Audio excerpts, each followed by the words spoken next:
Reimagining Design Education in a New Context. Kia ora, hello, and hola, everyone. My name is Raul Sarrot. I'm a designer, a strategist, a design lecturer, and an academic researcher interested particularly in this presentation in reimagining design education in a new context. And I'm saying reimagining and not redesigning because yet I'm not offering you a design solution. It's more around understanding the complexity of the context to be able to then design the solution. I would like to talk about this new context and potentially offer you a new lens for consideration. Let's do a bit of backcasting before talking about the future. There has been a huge shift in the last couple of years in all aspects of our lives, but in this particular case in education, and even more particularly so in design education. And that shift has been that we shifted from this on campus, on site, studios full of students, hands-on, large classrooms, and potentially this big presentations, big screens where we can really inspire and regulate that inspiration to students and control those environments, to this kind of online. This is a well-attended 40 people class that then diminish through lockdown because there has been a huge dropout of engagement. And potentially to this has been, perhaps from a student perspective, their interface of mixing Instagram with other social media, in this case, these Discord screens that might be chatting with friends or gaming with different servers. That's me on the top right. So basically, as a student put it up in a few words, COVID just messed everything up. So what has been the impact? And that impact in mindsets and in behaviors of both teaching and affecting the teaching experience, and of course for students in the learning experience, which is what matters to us. So we would like to filter this through 4 lenses: the environment, the dynamics, the technology, and the mindsets. And for that, we would like to also understand how all that forms part of an ecosystem in which students and teachers live together as a society and as a community. So we would like to start offering Hundevasser his concept of 5 skins, which was one of his theories, which is saying that we all have one skin, which is our dermis, or our skin epidermis, and then we have our clothes as a second skin, and our home as a third skin, and so on.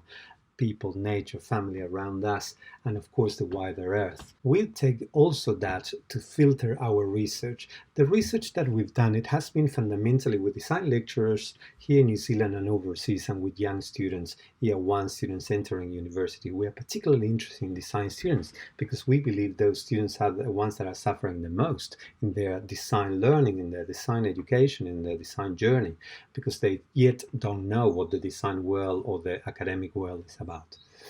Let's talk about the environment and trying to understand that home that Hundevasser talks about as one of the skins, and understanding that university becomes a home for students. So this is a campus in a UT in Auckland, New Zealand, and students are saying that actually they love being at uni. This is where they learn, they use those spaces to study and to do work. They also are saying that they enjoy the dynamics of moving from classroom to classroom and studying in different spaces because they get inspired and they get a breath of fresh air. So understanding what is the role of university, that also you can find your tribe, people that are having similar interests, speak similar ways, and potentially aspire to a similar future. So university becomes a cultural space as well. As a young lecturer puts it, half of the culture is sitting in a studio with your friends and being inspired by the things that are happening around you. There's a creative energy, a culture of creativity that happens by sharing those activities, by sharing that knowledge and that same space. So of course then there's the other side of the equation, their home as a workspace, and that has been happening in home learning or homework. They've been using their home, but all of a sudden during lockdown and digital learning, it becomes their space, and in some cases could be ideal, could be nice natural light, nice comfortable spaces, but in some cases it's not very much so, and we need to understand the complexities of that. Some students are saying that my workspace became literally my room, so my bed and my desk, not a great place to study. Others are saying that I shared a room with my sister, so I could only work when she was not there. So how that affects the dynamics? That's something important. Time is a factor, and how time plays a different role of online versus the real world. So there's a lack of motivation, and that lack of motivation is that when students are not self-motivated, they seriously drop behind. Also, there's the vibe of the class.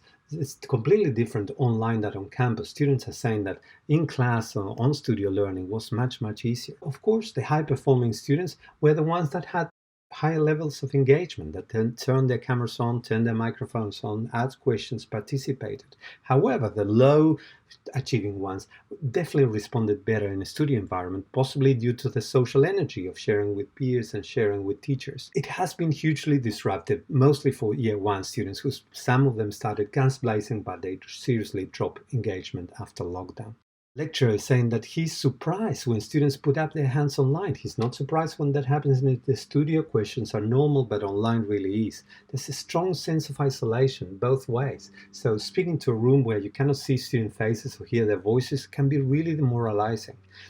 Of course, when you are in a studio environment, you can control the environment. You can speak in a loud voice, in a soft voice, show things on a big screen, write on a whiteboard, open the curtains, put music. But online, you have no idea of what's happening on the other side of the screen, and even if they're there. So there's an aspect also of physicality. Any teaching, particularly in design being a practical discipline, that requires a tactile experience is a real issue. So for instance, how to work a camera, or how to do collage, or how to indicate the small type in a print. You cannot indicate that one-on-one hands-on tactile learning. So the other aspect is technology. People are saying that online platforms weren't too hard, but they're so dead compared to being in a real class. Even students, digital natives, they still suffer that idea of not being in the same space, in a shared physical space with others. And that takes us to the equity. Do they all have access? Some people are saying they don't have mics or they don't have cameras, and some people don't like, they do have, but they don't like turning it on because they feel so self-conscious of sharing how they looked that morning or sharing the background of their house. That's something we need to understand. Sometimes they find it hard to hear the teacher, either because the teachers might not have the right equipment or they might not have the right speakers or computer headphones to do so.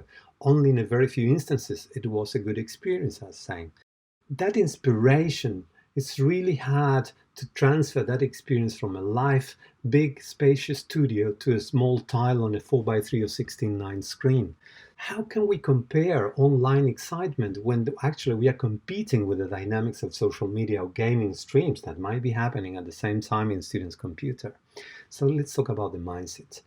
That motivation is an issue because they get really easily distracted when they're online, and it's emotionally draining, perhaps sometimes sitting the whole day on the same desk without moving. So there is an imbalance. Students sometimes don't speak up as there's a fear of rejection that we also need to understand. They don't feel good enough, they feel judged by tutor peers, and there's a wider complexity there. So what are those challenges? And how might we transform those challenges into design challenges so we are able to offer design solutions? I believe that only by deeply understanding the new context we can effectively tackle design education as a design challenge. And of course, as any design challenge is around transforming challenges into opportunities.